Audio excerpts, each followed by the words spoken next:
मैं सिमरन आप सभी का स्वागत करती हूँ एकलव्य एजुकेशन क्लासेस में। आज हम आपके बात करेंगे इम्यूनो डेफिशिएंसी डिजीज़ के बारे में। ये है आपका क्लास 12th का टॉपिक। इस चैप्टर में बेसिकली आपके एलर्जेंस के बारे में, इम्यून सिस्टम के बारे में और कुछ इम्यूनो डेफिशिएंसी डिजीज़ के बारे में दिया गया है। तो हम जो मेन फोकस रहेगा आज के बेसिकली टॉपिक का इम्यूनो डेफिशिएंसी डिजीज़ में, वो रहेगा एड्स का, which is your acquired immunodeficiency syndrome and it is caused by HIV, that is human immunodeficiency virus.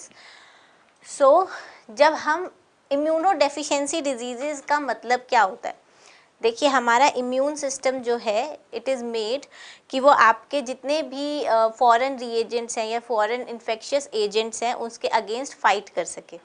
तो अगर हम इम्यून सिस्टम की बात करते हैं तो आपका इम्यून सिस्टम किन किन कंपोनेंट्स का बना हुआ है। तो जो आपका इम्यून सिस्टम है, सबसे पहले आता है आपका बोन मैरो। बोन मैरो में आपके सारे सेल्स की डेवलपमेंट होती है, including your B cells, T cells. ठीक है, बी सेल्स टी सेल्स को हम लिम्फोसाइट्स भी बोलते हैं। तो B and T cells they are collectively known as lymphocytes. इसके अलावा आपके इम्यून सिस्टम भी दो तरीके से डिवाइडेड है, एक innate and adaptive.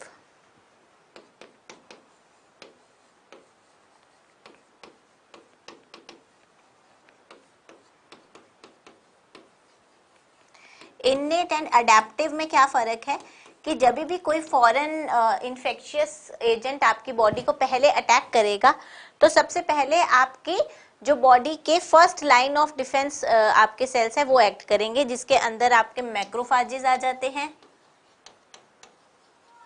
Dendritic sales आ जाते हैं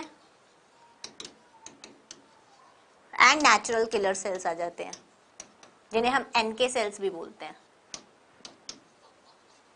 तो ये वाले जो सेल्स है सबसे पहले आपके इन्फेक्शियस एजेंट को फैगोसाइटोस करके किल करने की कोशिश करेंगे। फैगोसाइटोसिस क्या होता है कि जैसे मान लीजिए ये आपका इन्फेक्शियस एजेंट है and this is the cell. तो सेल क्या करेगा, आपके इस जो इन्फेक्शियस एजेंट है इसको अपनी बॉडी के अंदर लेगा और इसको डाइजेस्ट कर देगा। तो आपका इस तरीके का फैगोसाइटोसिस देखने को मिलता है। जो आपका फर्स्ट लाइन ऑफ डिफेंस है, जो आपके macrophages, dendritic cells and natural killer cells perform करते हैं, जो कि आपके जितने भी आपकी फर्स्ट जो आपकी मेम्ब्रेन है बॉडी की, they are lined with such kind of cells जो आपके इननेट डिफेंस मैकेनिज्म में काम करते हैं। अगर आपका इननेट डिफेंस मैकेनिज्म जो है इनफ नहीं है to fight against the infection, then आपका अडेप्टिव इम्यून रिस्पॉन्स होता है, जिसके अंदर आपके T cell mediated immunity, B and T sales काम करते हैं। तो आपके बी सेल्स और टी सेल्स का काम जो है ये मैं अभी थोड़ी देर में बताती हूँ, बट मैं आपको सबसे पहले ये बताती हूँ कि कौन कौन से ऑर्गन हैं जो बेसिकली आपके इन्वॉल्व है इम्यून सिस्टम में। सबसे पहले मैंने बोन मैरो बताया, जहाँ पे आपके ये सारे सेल्स डेवलप हो रहे हैं। उसके बाद आता है आपका स्प्लीन। स्प्लीन में क्या होता है, आपके जो बी सेल्स हैं, वो जो भी आपका एंटीजन है वो सबसे पहले बी सेल्स से जो मीट करेगा, सबसे पहले बी सेल्स जो उस एंटीजन को आइडेंटिफाई करेगा वो आपका स्प्लीन में ही करेगा। देन आता है आपका थाइमस। थाइमस जो है आपका वो ऑर्गन है जहां पे टी सेल्स की मैच्योरेशन होती है। जो भी आपके टी सेल जो मैच्योर होंगे वो आपके थाइमस में होते हैं। एंड जो आपके बोन मैरो में जो ये सेल्स बनते जरूर हैं बोन मैरो में, लेकिन बी सेल की डेवलपमेंट बोन मैरो में ही होती है, लेकिन टी सेल की जो भी मैच्योरेशन है वो आपकी थाइमस में होती है। तो these are the components of your immune system. Now अब आपके हम आते हैं बी एंड टी सेल्स पे, जो मेन लिम्फोसाइट्स हैं जो आपके इम्यून सिस्टम को बनाते हैं। अब बी सेल का क्या काम होता है, बी सेल जो है जब वो फर्स्ट ऑफ ऑल एंटीजन को देखता है तो वो उसके अगेंस्ट क्या बना लेता है, एंटीबॉडीज। तो बी सेल्स का काम होता है एंटीबॉडी प्रोडक्शन में। वेयर एज टी सेल्स जो होते हैं वो दो तरीके के होते हैं, एक होते हैं आपके CD4, एक होते हैं CD8। नाउ CD4 ये बेसिकली टी सेल के जो सरफेस मार्कर है ये उसके बेसिस पे क्लासिफिकेशन की हुई है। जो टी सेल जिन पे CD4 मार्कर है वो बेसिकली आपके बी सेल को एक्टिवेट करते हैं। जो एक्टिवेटेड आपके बी सेल की एक्टिवेशन में जो हेल्प करते हैं वो CD4 टी सेल्स करते हैं। और CD8 सेल जो है, जो आपका इन्फेक्शियस एजेंट है, उसको टी सेल मीडिएटेड इम्यूनिटी से यानी साइटोटॉक्सिक इफेक्ट जो है वो CD8 positive T cell if करते हैं। दैट इज, इनको हम cytotoxic T cell mediated immunity बोलते हैं।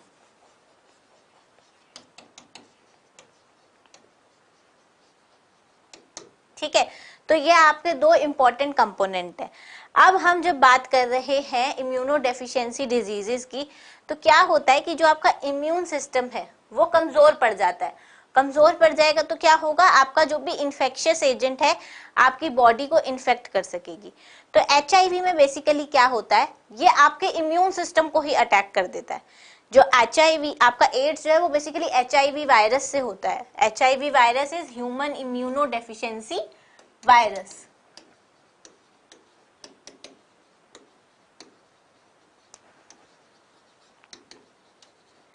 एंड वी ऑल नो कि वायरस के अगेंस्ट आपका हमेशा वायरसेस के अगेंस्ट आपका इम्यून सिस्टम ही काम करता है। एंड बैक्टीरियल इन्फेक्शंस के अगेंस्ट तो एंटीबायोटिक्स हैं जो हम ले सकते हैं एंड क्योर हो सकती है, लेकिन आपकी एंटीवायरल ड्रग्स है ही नहीं अवेलेबल मार्केट में। और ये जो पर्टिकुलर वायरस है वो सीधा इम्यून सिस्टम को ही अटैक कर देता है। एज आई सेड कि वायरस जो मीडिएटेड आपकी इन्फेक्शंस होती हैं वो आपका इम्यून सिस्टम खुद ही फाइट करता है। जैसे कॉमन कोल्ड है, वायरल है, तो क्या होता है अपने आप 4-5 दिन में चला जाता है। You don't have to take any medicine, बस आपको अगर फीवर है तो उसके लिए आप पैरासीटामोल ले सकते हो। इसी तरीके से ये वायरल डिजीज ऐसी है जिसके अंदर वायरस अब इम्यून सिस्टम को ही अटैक करेगा, तो इम्यून सिस्टम फिर कैसे वायरस को मारेगा। तो इस तरीके से ये जो वायरस है इसको आपका खत्म करना सिस्टम के लिए बहुत मुश्किल हो जाता है। तो क्या होता है कि ये वायरस आपके CD4 पॉजिटिव टी सेल्स को अटैक करता है। तो ये वायरस स्पेशली टी सेल्स जो कि CD4 पॉजिटिव टी सेल्स हैं उसको आपके अटैक करता है। अब इसको अटैक करेगा तो अब आपके बी सेल भी एक्टिवेट नहीं हो पाएंगे। बी सेल एक्टिवेट नहीं हो पाएंगे तो एंटीबॉडीज भी नहीं बनेंगी। तो इस तरीके से आपके बी सेल का रिस्पॉन्स भी कम हो गया और टी सेल का रिस्पॉन्स भी कम हो गया। तो ओवरऑल इम्यूनिटी बॉडी की 0 हो गई। तो ऐसे में क्या होता है कि आपकी बॉडी जो नॉर्मल आपको इन्फेक्शियस एजेंट, आपको रोज की डेली लाइफ में इतने ही इन्फेक्शियस एजेंट आपके एयर में प्रेजेंट है, आपको सबसे इन्फेक्शन नहीं होती है। लेकिन जब आपको एड्स का वायरस यानी HIV इन्फेक्ट करता है तो यू बिकम प्रोन टू ऐसी डिजीजेस जो आपको अदरवाइज होंगी भी नहीं। ऐसी डिजीजेस जिसके अगेंस्ट आपकी बॉडी जो है खुद ही आपका इम्यून सिस्टम जनरेट करके आपको उसको खत्म कर देती है, कोई सिम्टम्स आते ही नहीं है। ऐसी बीमारियां जो है जो आपको नॉर्मली नहीं होंगी वो सब होने लग जाएंगी अगर आपके इस वायरस ने अटैक किया, क्योंकि इस वायरस के अटैक करने से आपका इम्यून सिस्टम बिल्कुल खत्म हो जाता है, आपका 0 हो जाता है। सो इसीलिए आपका एड्स जो है इट इज़ वेरी इंपॉर्टेंट कि से स्पेसिफिक ड्रग्स हों जो आपके इसको अटैक कर सके। नाउ इसके लिए क्या टेक्निक्स है इसे क्योर करने के लिए वो भी हम देखेंगे, बट सबसे पहले हम ये देखते हैं कि ये वायरस अटैक कैसे करता है। तो ये जो है ये बेसिकली आपकी लाइफ साइकिल है। तो फर्स्ट प्रोसेस क्या है कि ये आपका वायरस है। सबसे पहले तो ये आपके सेल की मेम्ब्रेन को बाइंड करेगा, और ये कौन से सेल्स को बाइंड कर रहा है, CD4 cell, CD4 T cells. T cells के अंदर जो आपके CD4 पॉजिटिव सेल्स हैं उन सेल्स को आपका ये वायरस इन्फेक्ट कर रहा है। तो जैसे ही ये वायरस आपका इन्फेक्ट करने के लिए क्या करेगा, सबसे पहले जो प्लाज्मा मेम्ब्रेन है उस पे बाइंड करेगा। जैसे ही बाइंड करेगा तो इसकी फ्यूजन होगी, यानी ये आपका इस तरीके से जो भी अपना न्यूक्लियर कंटेंट है वो आपका इसका सेल के अंदर आ जाएगा सेकेंड स्टेप में। देन क्या होगा, अब इसका जो जेनेटिक मटेरियल है वो क्या है, RNA। अब इस वायरस के पास रिवर्स ट्रांसक्रिप्टेज एंजाइम होता है। कौन सा एंजाइम होता है, रिवर्स ट्रांसक्रिप्टेज। जनरली हमने देखा है कि DNA से RNA बनता है, लेकिन रिवर्स ट्रांसक्रिप्टेज क्या करता है, RNA से DNA बनाता है। इसीलिए इसे रिवर्स ट्रांसक्रिप्टेज बोलते हैं। हमने जो सेंट्रल डॉग्मा पढ़ा है उसमें क्या होता है, डीएनए से एमआरएनए बनता है और फिर एमआरएनए से प्रोटीन बनता है। लेकिन रिवर्स ट्रांसक्रिप्टेज एंजाइम क्या करता है, ये आरएनए से डीएनए बना देता है। तो इसीलिए अब आपके वायरस के पास रिवर्स ट्रांसक्रिप्टेज एंजाइम जो है इसके कोट में प्रेजेंट होता है। तो ये क्या करता है, आरएनए से आपका डीएनए बना देता है। जैसे ही आरएनए से इसने डीएनए बना दिया तो ये डीएनए फिर जो आपके CD4 में जो डीएनए है, जो आपका जीनोमिक डीएनए है, उसके अंदर इंटीग्रेट हो जाएगा। तो फोर्थ स्टेप हो गया इंटीग्रेशन। इंटीग्रेशन में क्या होगा, जो जीनोमिक डीएनए है उसमें वायरल डीएनए इंटीग्रेट हो जाएगा। अब जैसे ही वायरल डीएनए इंटीग्रेट होगा तो जैसे ही आपके डीएनए में डीएनए से एमआरएनए बनता है, एमआरएनए से प्रोटीन बनता है, वैसे ही जो आपके वायरस के प्रोटीन्स है वो भी बनने शुरू हो जाएंगे। तो वायरल प्रोटीन्स बनने शुरू हो जाते हैं, जिसकी वजह से पूरा नया वायरस आपके सेल के अंदर दोबारा असेंबल हो जाता है और वो फिर दोबारा उसकी कितनी ही कॉपीज बन जाएंगी जो दोबारा से आपके सेल से बाहर जाएंगी और सेल्स को इन्फेक्ट करेंगे। तो इस तरीके से जैसे ही वायरस एक सेल को इन्फेक्ट करेगा उसमें अपनी मल्टीपल कॉपीज बनाएगा और फिर दूसरे सेल्स को इन्फेक्ट करेगा। तो वायरसेस की क्वालिटी यही है कि वो बॉर्डर लाइन पे है लिविंग एंड नॉन लिविंग के। तो जब भी सेल के बाहर हैं they act as non living, लेकिन जैसे ही सेल के अंदर एक्ट करेंगे ये आपके खुद के डीएनए के अंदर इंटीग्रेट कर लेते हैं अपने जीनोम को, एंड देन ये अपना पूरा वायरस फिर से बना के और दूसरे सेल्स को फिर इन्फेक्ट करना शुरू कर देते हैं। तो this is the main problem of the virus. तो इस तरीके से ये आपका जो वायरस है ये आपके CD4 पॉजिटिव टी सेल्स को इन्फेक्ट करता है, and because it is infecting CD4 T sales जो कि आपके इन्वॉल्व है इम्यून सिस्टम में, तो इसीलिए आपका इम्यून सिस्टम जो है वो वीक पड़ जाता है। क्योंकि अब आपके टी सेल की वर्किंग क्या हो गई, लो हो गई। अब टी सेल्स ही आपके CD4 टी सेल्स ही बी सेल को एक्टिवेट कर रहे थे। अब इसकी वजह से बी सेल की एक्टिवेशन भी लो हो गई। अब आपके टी सेल का भी रोल कम हो गया, बी सेल का भी रोल कम हो गया, तो आपका इम्यूनिटी जो है वो कॉम्प्रोमाइज हो जाती है। तो इस स्टेट को हम इम्यूनो डेफिशिएंसी कहेंगे, क्योंकि यहाँ पे आपका immune system becomes very very low. Now symptoms क्या है, देखिए HIV से इन्फेक्ट होना एंड एड्स का डेवलप होना दो अलग चीजें हैं, क्योंकि HIV जो है काफी देर तक डोरमेंट रह सकता है, यानी ऐसा इसका आपका बेसिकली वेटिंग पीरियड होता है कि यह काफी देर तक सेल के अंदर लेटेंट ही रह सकता है, and then it can proceed into the outcome of AIDS.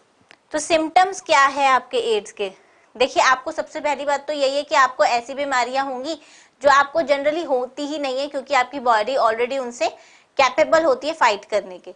तो सबसे पहले आपको फीवर रहता है like any other viral infection, then muscle and joint pains रहते हैं, देन फीवर के साथ आपको ठंड लगती है, हेडेक्स होना, सोर थ्रोट, नाइट में स्वेट्स आना, बॉडी में रेड रैशेस होने लग जाते हैं, माउथ आपका बहुत ड्राई रहता है, टायर्डनेस फील करते हैं, एंड आपके जो लिम्फ ग्लैंड्स हैं वो आपके स्वॉलन हो जाते हैं, आपकी जो लिम्फ नोड्स हैं वो आपकी स्वेल करती हैं, there is a swelling in lymph nodes. Then weakness feel करते हैं, वेट लॉस होता है, फ्रीक्वेंट डायरिया होने लगता है, एंड आपका पर्सन जो है धीरे धीरे आपका बहुत सारी बीमारियां उसे लगने लग जाती हैं। तो इतनी बीमारियां जब लगने लग जाती हैं और इम्यून सिस्टम काम नहीं कर पाता है तो अल्टीमेटली जो पर्सन है वो ज्यादा टाइम तक सरवाइव नहीं कर पाता है। नाउ क्योर क्या है एड्स के लिए। नाउ देखो सबसे पहली बात तो ये है कि आपका एड्स जो है एक वायरल डिजीज है। वायरल डिजीज है तो वायरल डिजीज के लिए कोई एंटीवायरल एजेंट्स तो है नहीं, लेकिन आपके एड्स के लिए because it is a retrovirus, जो एड्स का आपका वायरस है HIV उसको हम रेट्रोवायरस कहते हैं। रेट्रोवायरस इसीलिए कहते हैं क्योंकि इसके पास आपका रिवर्स ट्रांसक्रिप्टेज एंजाइम होता है, जिसकी वजह से ये आपके RNA को डीएनए में कन्वर्ट कर लेता है और ये डीएनए फिर मेन जीनोमिक डीएनए में इंटीग्रेट हो जाता है और आपका पूरा वायरस अपनी सारी प्रोटीन्स बनाने लग जाता है और वो पूरा विरियोइड आपके सेल में से रिलीज होता है। नाउ इसके लिए जो ट्रीटमेंट है जो अभी तक है वो है एंटी रिट्रोवायरल थेरेपी। सो आपके जो ट्रीटमेंट है एड्स के लिए वो basically it is known as ART which is anti retroviral therapy.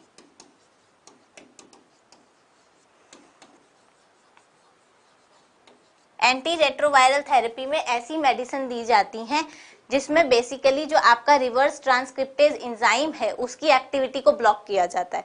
तो अगर रिवर्स ट्रांसक्रिप्टेज की एक्टिविटी को ब्लॉक कर दिया जाएगा तो आरएनए से नया डीएनए नहीं बनेगा और जब वायरस का डीएनए ही नहीं बनेगा तो वो इंटीग्रेट भी नहीं होगा जीनोम में और न्यू विरियोइड्स भी नहीं बनेंगे। तो बेसिकली जो एंटी रिट्रोवायरल थेरेपी है उसके अंदर आपके आरएनए पॉलीमरेज को इनहिबिट, रेट्रोवायरस जो है आपका उसको इनहिबिट किया जाता है तो आरएनए से डीएनए नहीं बनता है। बिकॉज हमारी बॉडी में तो आपका रिवर्स ट्रांसक्रिप्टेज एंजाइम होता नहीं है तो आपका जो स्पेसिफिक ड्रग्स हैं वो सिर्फ आपके वायरस की रिवर्स ट्रांसक्रिप्टेज को ही इनहिबिट करेंगी क्योंकि हमारी बॉडी में तो रिवर्स ट्रांसक्रिप्टेज एंजाइम होता नहीं है।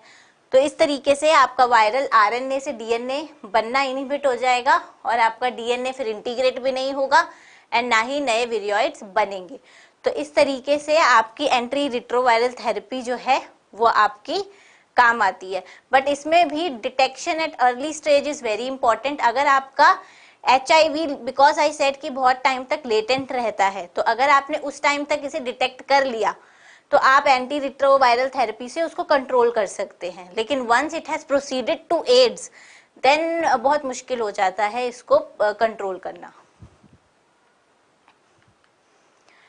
नाउ एज आई सेड कि इसके अंदर एंटी रिट्रोवायरल थेरेपी दी जाती है जिसके अंदर आपके कॉम्बिनेशन ऑफ बेसिकली ड्रग्स होती हैं जो आपके ट्रीट करती हैं HIV को एंड जो ART है वो आपकी जिंदगी बचा सकती है बट ये क्योर नहीं करती HIV को।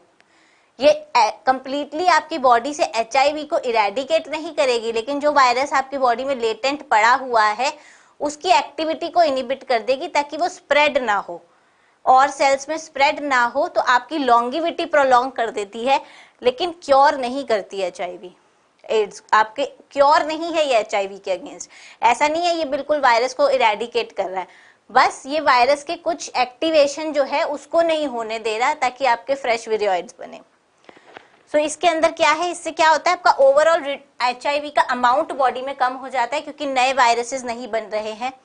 देन अब और आपका रिस्क ऑफ ट्रांसमिशन भी कम हो जाता है क्योंकि आपका अमाउंट ऑफ HIV कम हो रहा है बॉडी में।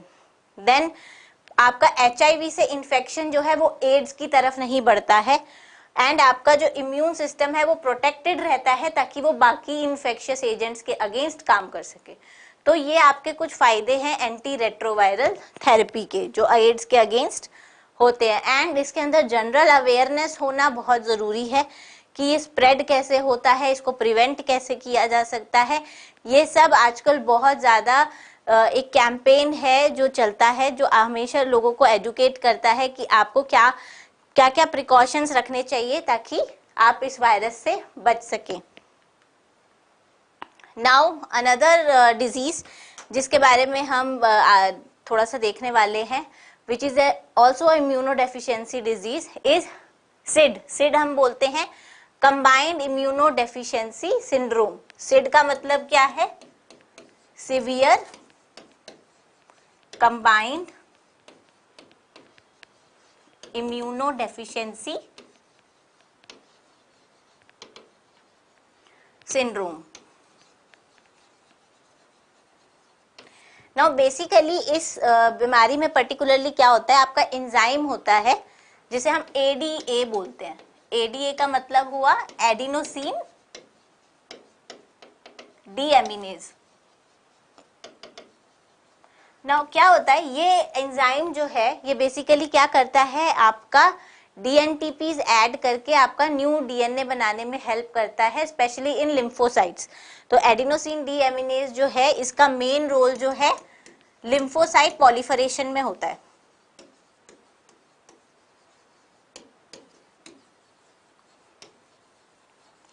अब जब एडीए जो है इसके अंदर मान लीजिए जेनेटिक कुछ म्यूटेशन हो गई है जिसकी वजह से एडीए जो है आपकी बॉडी में फंक्शनल नहीं है, या ये प्रोटीन कम क्वांटिटी में बन रहा है या म्यूटेटेड फॉर्म में बन रहा है जिसकी वजह से इसकी एक्टिविटी इतनी अच्छी नहीं है, तो क्या होगा, आपके लिम्फोसाइट की पॉलीफरेशन नहीं हो पाएगी।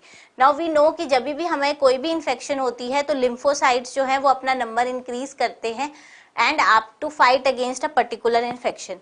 नाउ जब एडीए में प्रॉब्लम होती है, आपका ये एंजाइम फंक्शनल नहीं होता है, तो क्या होगा कि आपके लिम्फोसाइट कोई भी इन्फेक्शन हुई तो पॉलीफरेट नहीं करेंगे। अब लिम्फोसाइट पॉलीफरेट नहीं करेंगे तो जिस एजेंट ने उसको इन्फेक्ट किया है उसको मारेंगे कैसे, तो इसी वजह से आपका इम्यून सिस्टम जो है वो लो पड़ जाता है, क्योंकि आपका लिम्फोसाइट पॉलीफरेट ही नहीं कर पाते because of the mutation in the enzyme which is ADA यानी एडिनोसिन डीएमिनेज।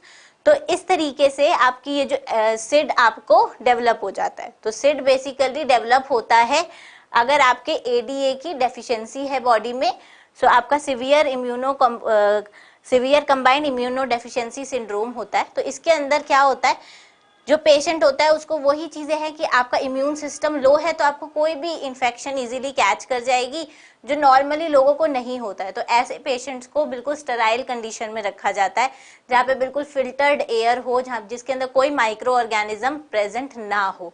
तो इसलिए जो आपका जो ये बीमारी है it is also a very threatful disease and ऐसे पेशेंट्स का जो लाइफ स्पैन होता है वो भी कम होता है, क्योंकि आपके कहीं पे भी जाओ आपके there lot of microorganism in the air but these people can not survive. ये सिर्फ स्टेराइल एनवायरनमेंट में ही सर्वाइव कर पाते हैं। नाउ इसको हम बबल बॉय डिजीज भी बोलते हैं सिड को, एंड बिकॉज जो विक्टिम्स हैं वो बहुत ही ज्यादा वल्नरेबल होते हैं, यानी वो बहुत प्रोन होते हैं इन्फेक्शियस डिजीज के लिए, इसीलिए इसको हम बबल बॉय डिजीज भी बोलते हैं, यानी जो बहुत ही ज्यादा सेंसिटिव हो टुवर्ड्स इन्फेक्शियस डिजीजेस। तो डेविड वेटर जो था, he was the one who used to live in sterile environment, क्योंकि उसको सिड था। He was the first person to develop SCID and he used to live in sterile environment. तो you can see कि किस तरीके से ये sterile chamber है जहाँ पे ही यूज्ड टू लिव। तो सारा जो भी कंडीशन है वो बहुत ही स्टेराइल रखी जाती थी ताकि जो भी आपके एयर में माइक्रो ऑर्गेनिज्म है वो इन्फेक्ट ना कर सके, क्योंकि इम्यून सिस्टम बहुत लो हो जाता है इसीलिए। सो सिड के अंदर आपका इम्यून सिस्टम जो है वो बहुत ज्यादा हाईली कॉम्प्रोमाइज्ड होता है एंड इट इज, हम ये भी कह सकते हैं बिल्कुल एब्सेंट होता है, क्योंकि लिम्फोसाइट की पॉलीफरेशन ही अफेक्टेड है। सो इस तरीके से आज हमने आपके एड्स देखा है एंड सिड का बारे में डिस्कस किया है। So now as we can see, अगर एक नॉर्मल इंडिविजुअल है जिसका इम्यून सिस्टम बिल्कुल हेल्दी है, उसके अंदर टी सेल्स होंगे, बी सेल्स होंगे जो आपके फाइट कर सकेंगे इन्फेक्शन के अगेंस्ट, तो आपका इंडिविजुअल हेल्दी रहता है। नाउ सिड जो पेशेंट है उनके अंदर क्या होगा, इम्यून सिस्टम जो है उसका इम्यून रिस्पॉन्स बहुत ही कम होता है, क्योंकि टी एंड बी सेल्स आपके एब्सेंट होते हैं, क्योंकि लिम्फोसाइट पॉलीफरेशन ही नहीं हो पाता है। तो जिस वजह से आपके ऐसे इंडिविजुअल्स जो हैं वो इन्फेक्शंस को फाइट नहीं कर सकते हैं and that's why these people are highly immunocompromised, और इनको ऐसी बीमारियां होती हैं जो नॉर्मली इंसान को शायद ना हो। सो इस तरीके से हमने आज आपके दो इम्पॉर्टेंट टॉपिक लिए हैं, आपके एड्स एंड सिड, जो आपके एग्जाम पॉइंट ऑफ व्यू से भी बहुत इंपॉर्टेंट है और आपके जो नीट एग्जाम है उसके पॉइंट ऑफ व्यू से भी बहुत इंपॉर्टेंट है। तो अगर आपको इससे रिलेटेड कुछ भी क्वेरीज हो आप हमसे कभी भी कमेंट के जरिए पूछ सकते हैं, बिकॉज ये वीडियोस ऑफलाइन भी अवेलेबल हैं and you can join Eklavya education app, उसे आप डाउनलोड कर सकते हैं और वहाँ पे आपको ये लेक्चर प्लस सारे जितने भी क्रैश कोर्स हैं उसकी सारी इन्फॉर्मेशन मिल जाएगी। एंड फिर भी आपको कोई प्रॉब्लम हो तो आप इन नंबर पे कॉल करके अपनी क्वेरीज के बारे में पूछ सकते हैं। Thank you.